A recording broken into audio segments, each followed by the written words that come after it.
गोविंद शिल्प घेऊन येत आहे एकूण 80 ट्विन बंगलोचा भव्य दिव्य पंढरपुरातील एकमेव प्रकल्प। आमच्या प्रकल्पाची वैशिष्ट्ये मनाला शांती देणारं महादेवाचं मंदिर, मुख्य रस्ता सुमारे 30 फुटांचा, अंतर्गत रस्ता सुमारे 20 फुटांचा, ग्रामपंचायत योजनेचा प्रत्येक बंगलोजला स्वतंत्र नळ, सांडपाण्याची सुरक्षित विल्हेवाट, सर्व टाइल्स ग्लॉसी आणि नामांकित कंपनीच्या, सर्व स्टेअर, खिडक्या, चौकटी सुपर ब्लॅक ग्रेनाइट, दोन्ही अटॅच बाथरूम पूर्णपणे टाइल्स, पंतप्रधान हर घर नल योजना पूर्णत्वाकडे, bathroom, basin, kitchen, CP fittings हे जगवार कंपनीचे, स्टील वर्क पूर्णपणे जिंदाल कंपनीचे, 1000 लिटर पाण्याची टाकी, 150 लिटर सोलर वॉटर हीटर सोबत वॉटर प्युरिफायर, प्रत्येक बंगलोजला स्वतंत्र पार्किंग, दर्शनीय भाग पूर्णपणे डॅटो टाइल्स, टाटा प्रवेश कंपनीचे आकर्षक भक्कम दरवाजा, फुटी उंचीचे सुरक्षित कंपाऊंड। मग विचार काय करताय? गोविंद शिल्प, पत्ता गट नंबर 95, हॉटेल अंगण शेजारी, टाकळी रोड, पंढरपूर। ताज्या घडामोडी पाहण्यासाठी आमच्या YouTube चॅनलवरील PVR म्हणजेच पंढरी वार्ता या न्यूजला सबस्क्राइब करा आणि शेजारील बेल आयकॉनवर क्लिक करा।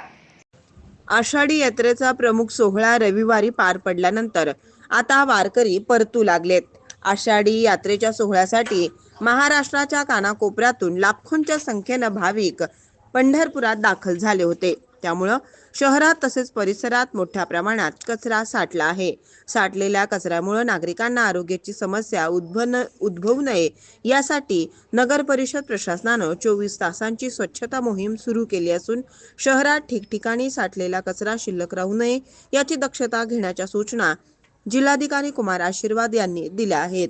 जिल्हाधिकारी कुमार आशीर्वाद यांनी आज शहरातील विविध ठिकाणींची पाहणी केली। यावेळी त्यांच्या समवेत प्रांताधिकारी सचिन तापे, तहसीलदार सचिन लंगुटे, मुख्याधिकारी महेश रोकडे, आरोग्य निरीक्षक शरद वाघमारे, नागनाथ तोडकर, नाना गोरे उपस्थित होते। आषाढी यात्रा कालावधीत वारकरी भाविक Wakhari railway station, Takali, Kasegaon road, 65 acre परिसरासह शहरातील अन्य मोकळे मैदान, मठ, नागरिकांच्या घरात मुक्कामी होते। यामुळे कचरा कुंडात शिळे अन्न, पत्रावळ्या मोठ्या प्रमाणात होत्या।